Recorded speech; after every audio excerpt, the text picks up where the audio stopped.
Hey guys, so this is another bonus part in our video.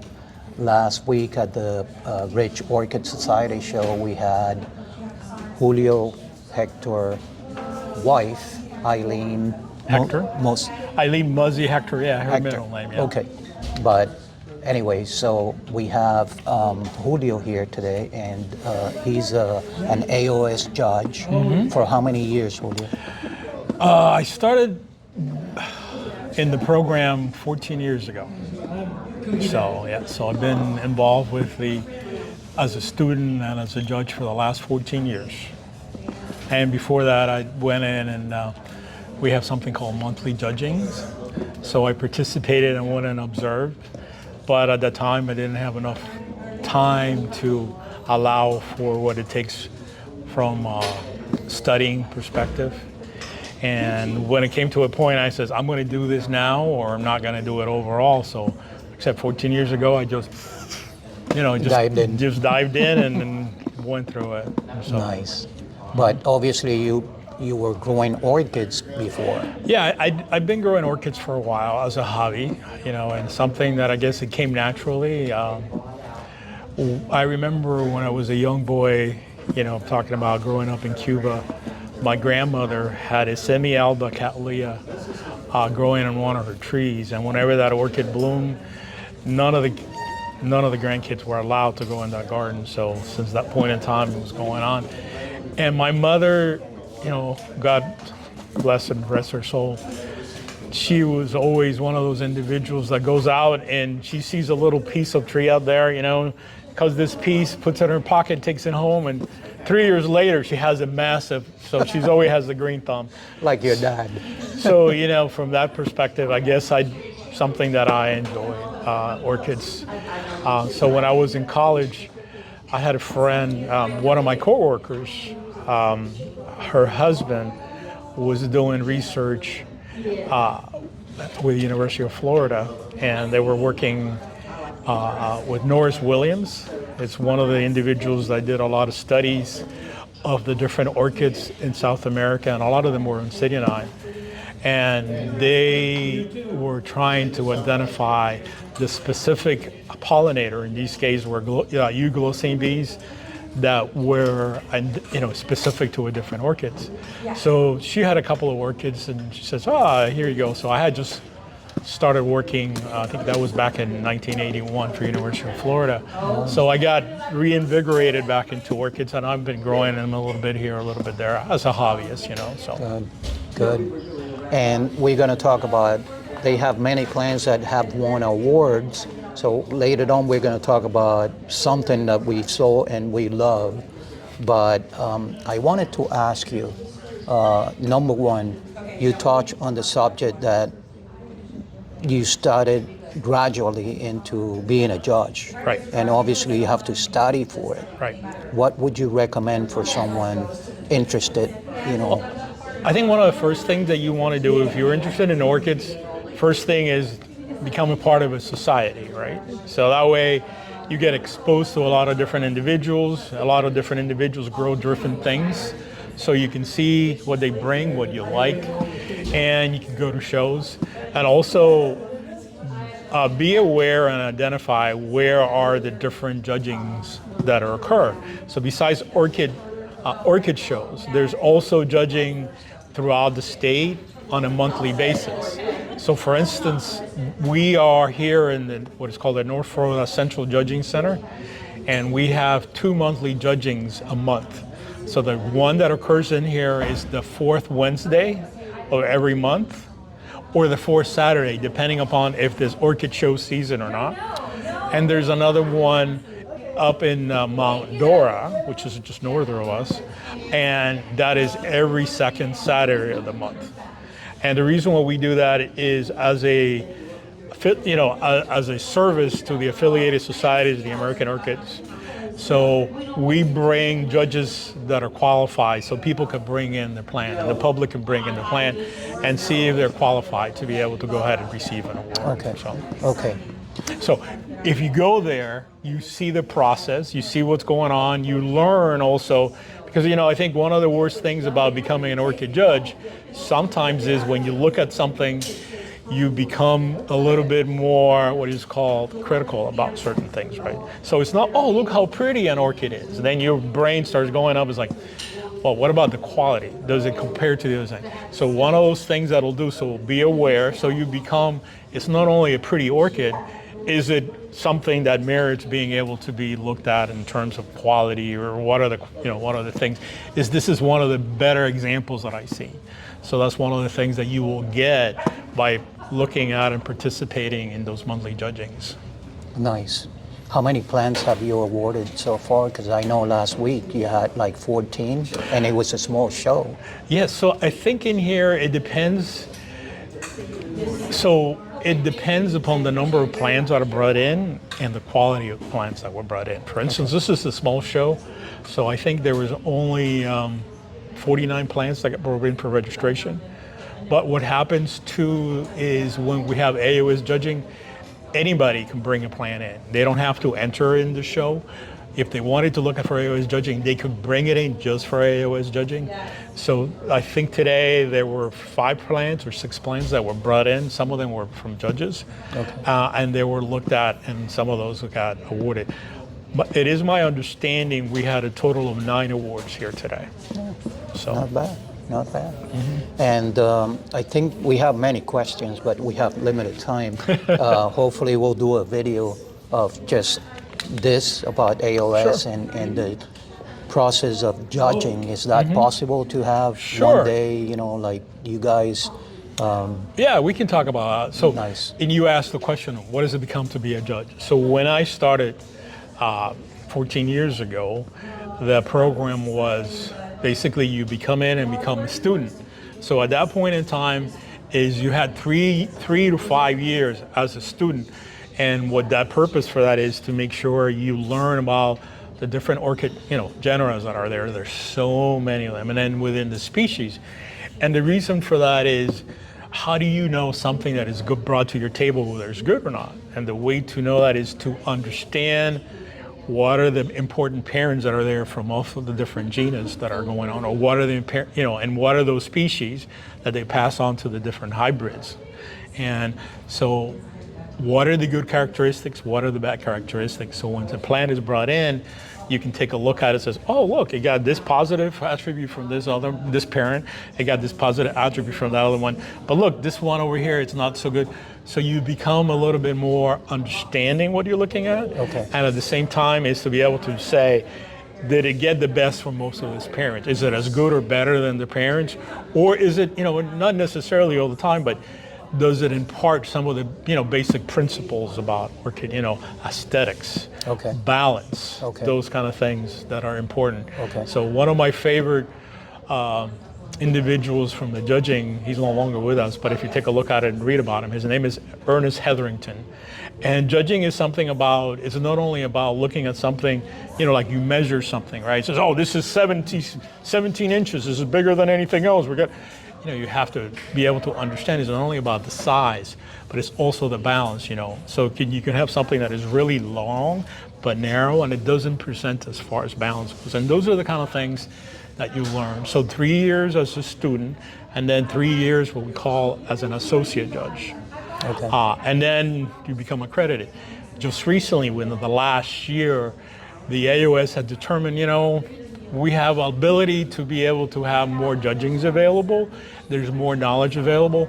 So now is you actually can become a student, and as long as you meet the minimum requirements, and show that you know what you're talking about in terms of, you're qualified in order to be able to move from a student to an associate judge to an accredited judge. So that time right now is significantly less. So most of the judges that have been here, or have become a judge prior to 2024, they spent a minimum of 6 years going through students and associate before they can become a fully accredited judge. All right, so calling all those young people or middle age or whatever, but we need younger people to come and join the AOS and the orchid societies in their area. And Nice. So we're going to touch on that because they got 2 awards today. He's the grower judge. Yeah. So I think in order, somebody was asking earlier, why do you want to become a judge? Because this is a total volunteer, right? We get paid nothing. We have to travel somewhere, and then it comes out of our own pocket for gas if we stay somewhere else. But you do it because you enjoy the orchids. You enjoy what's going on. And to me, there's nothing more rewarding to be able to go ahead and provide an award to someone who has, for the first time. You can see their eyes light up and they become full of emotion. Yeah. Because it's something that it's something that you grew. You were able to go ahead and you nourished it and you bring it up. So it's not something that you can just go outside, bring it in, say, hey, here you go. But so it has a lot of meaning for that. Right. And that's one of the reasons why, as a judge, you really need to be able to understand what's in the background. So you're able to be objective and provide a good, a good score and be able to judge it appropriately. So if that plant that was, brought into your attention, to make sure it gets recognized properly in order to be able to go ahead and give that individual that, that jolt of energy, that beautiful thing.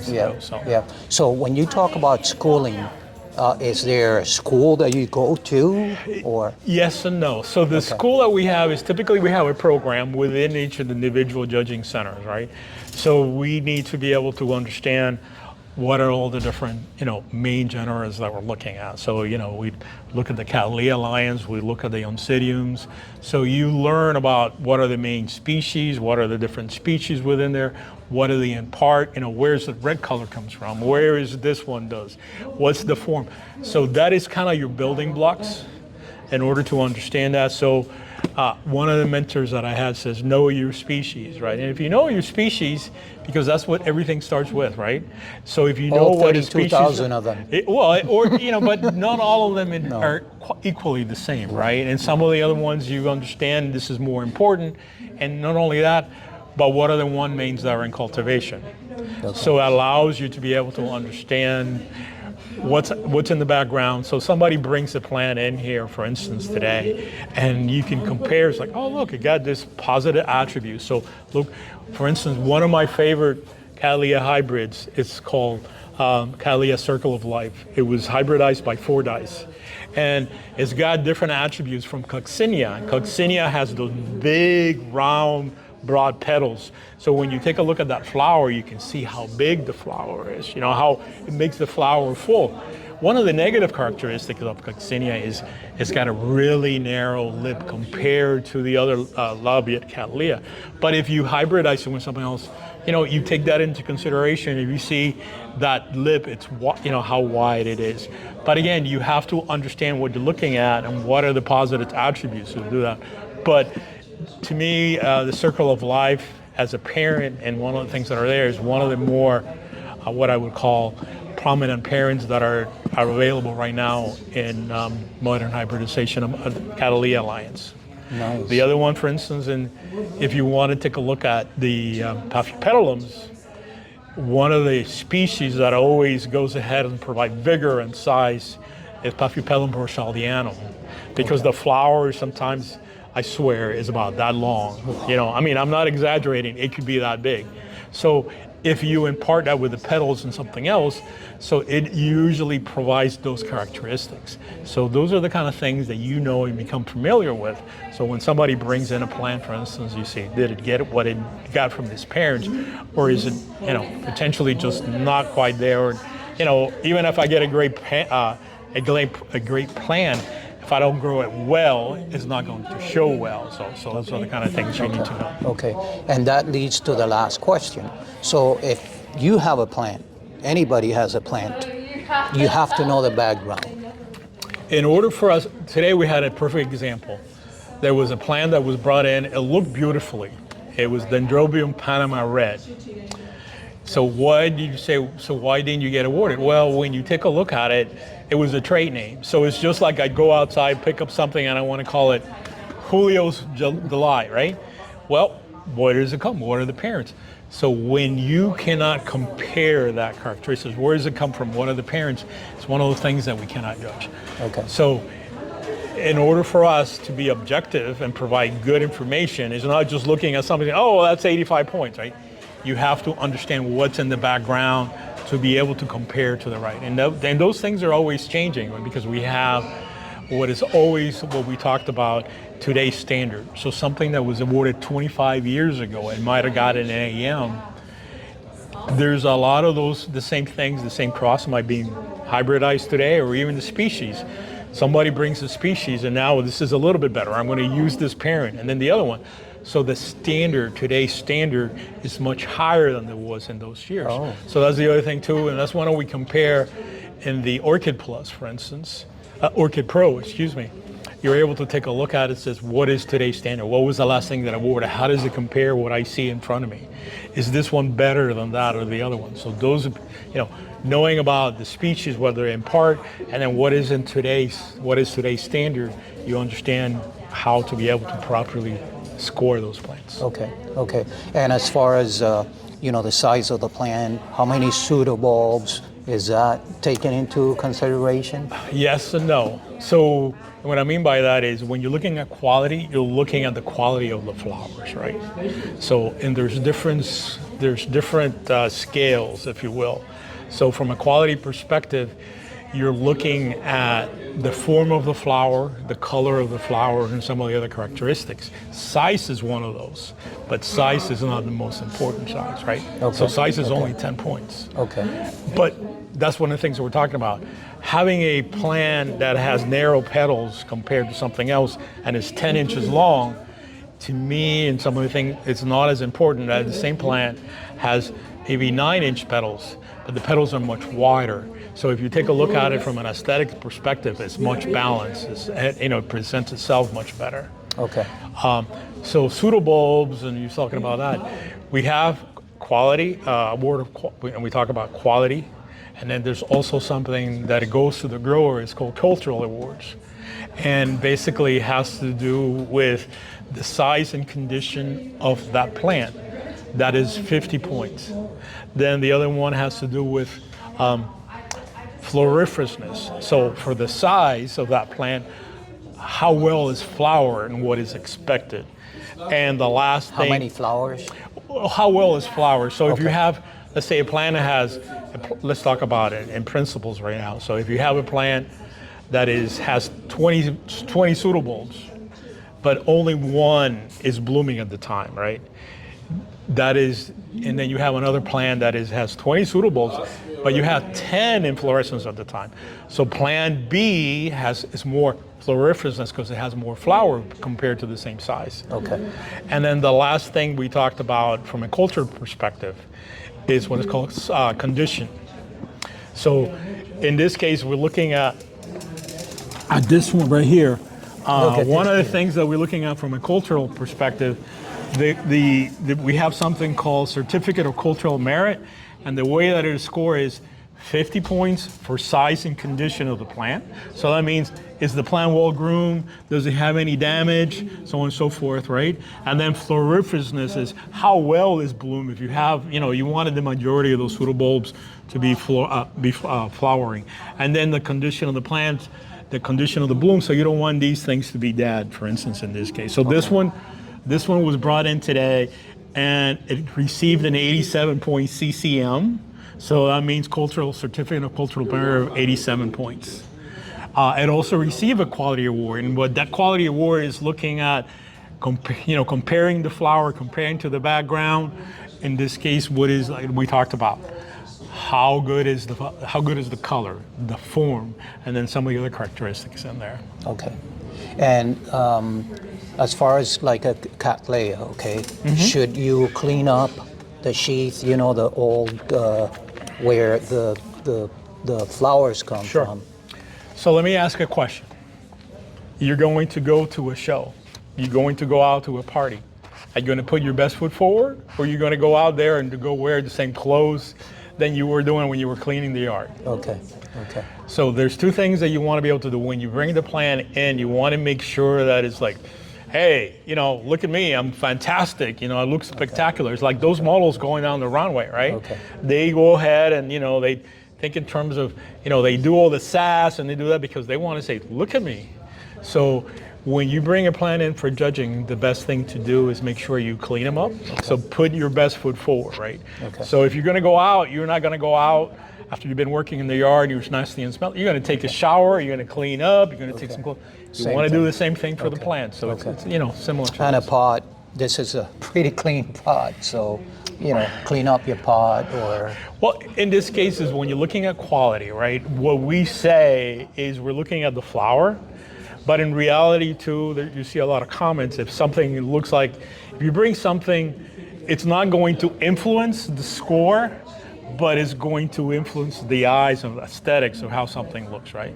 So if you bring something that it looks nice, oh, that's a nice spot, versus like you see something that is all nasty with dirt and everything hanging out. So if you can, it would be something. Typically what we're looking at scoring is the plant itself or the flowers themselves. But having that, it's more pleasing, right? It helps you, from afar, take a look at it and pull your attention, right? Yeah. It's like wearing a suit with tennis shoes, and I know it's done and it looks nice, but right. But that's a good thing as far as that goes, right? You want to put your best foot forward, right? Yeah. You want to give that plant the best opportunity to be looked at. You don't want, if you have some judge that is like, well, look at this, they should have cleaned that plant. You don't gonna give him the chance to be influenced by that. Of course. You don't want to always, you always want to do what is best, right? Yeah. It's just like your kid, right? You always want to make sure your kid has the best opportunity to do whatever they do. The thing for orchids. Nice. Awesome. I think that's good enough for now. Do you have any questions? I do. So AOS judging is throughout the United States? Yes, the United States and some other countries. We do have, for instance, we have affiliated societies in South America. Okay. So we go to South America and have judgings. We also have in Canada, there's judging in Canada, and for instance, Japan and Taiwan. So it is throughout the world for the most part. Okay. So, and if you are a member of the American Orchid Society or anybody, right? As long as there's an AOS sanctioned show, anybody can bring a plant for that show, be able to be judged. Anywhere in the world, anywhere in the world, correct. Okay, that's good to know. And anyone can become a member of the AOS yes. Society? Anybody can become a member of the American Orchid Society, yes. Okay. And actually there's great benefits for it, because if you want to be able to understand about orchids, how to grow orchids, there's lots of, everything from culture sheets to be able to talk about, excuse me, how to be able to pronounce something, where things are coming from. And there's a lot of magazines and literature that is available to you once you become a member. So good. So this is your plant. This is our plant, yes. And these are your certificates. Yeah, these are 2 awards that I received today. Nice. It had an AM of 83 points and a certificate of cultural merit of 87 points. Congratulations. And by the way, what happens is, the plant was brought in and it was looked by, an different team. So what happens is the plants are brought in, they're set to the table, and then you have a minimum of 3 accredited judges per team to be able to go ahead and review the score. And then make sure that, the clerks that sit up there make sure that the plants that are brought in, I go to the appropriate table. So for instance, like we had Claude Hamilton. He was the father of Philip Hamilton. We had a couple of orchids here that were entered in the show for Philip, and like this one, right? So these ones didn't come to the team that Claude and I were in the same team. They went to a different team so they can go ahead and be properly looked at, right, instead of being able to influence in that one. Right. So if you're a judge, we do not allow people to judge their own plants. Correct. And we do not allow, even if you're spouses, even though that's not your plant, to be in the same team. So we want to make sure that it's total objectivity from a judging perspective. Right. All right, Julio, thank you so much. Thank you so You're much. welcome. It was very nice. A book of knowledge. Yeah. No, just know a little bit. Yeah. A book of Thanks for your knowledge, time. and that's good to know that you gave information, so it can open the doors for anyone else that's Sure. maybe wanting to do this. And, Yeah, you know, and I've been a member of the American Orchid Societies, you know, for 24 years at least. So, and I was actually, the last 4 years past, I was assistant treasurer and treasurer for the American Orchid Society. So I believe in the mission and what we do. So that's one of the things that, you know, I think is important, to provide knowledge out there for people to Yeah. understand what's Absolutely, going on. and that's what we love in our channel and try to do, you know, like spread the knowledge from the experts. You know? Yes. Because Yes. yes, you can do videos. Oh, I do this or that, or you should do this or that. But it's, you know, when it comes down to the knowledge, it's better to get it from the experts. yes. Oh. Well, you know, I just know a little bit, and whatever I know, I don't mind sharing. That's good. That's Right. good, because it's good to spread the information. Yep. Thank you so much Thank you again, so much, and Amanda. we'll hope to see you in another show. And Yeah, I think the next one we're going to be in is going to be in Gainesville. So okay, Oh, we will okay, be we'll see there. you in 2 weeks. yeah, a couple Yes, weeks. we'll Nice. see you there. Hopefully. Awesome. So yep. Thank you so much. Let's see if You're you bring welcome. another plant. Yeah. You take care. Well, How are we doing, hon? You don't mind if I video here? No, go ahead. This is a beauty.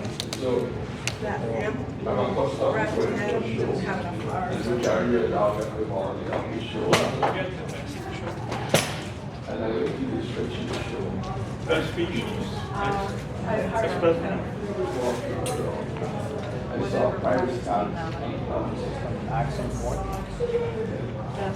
Species.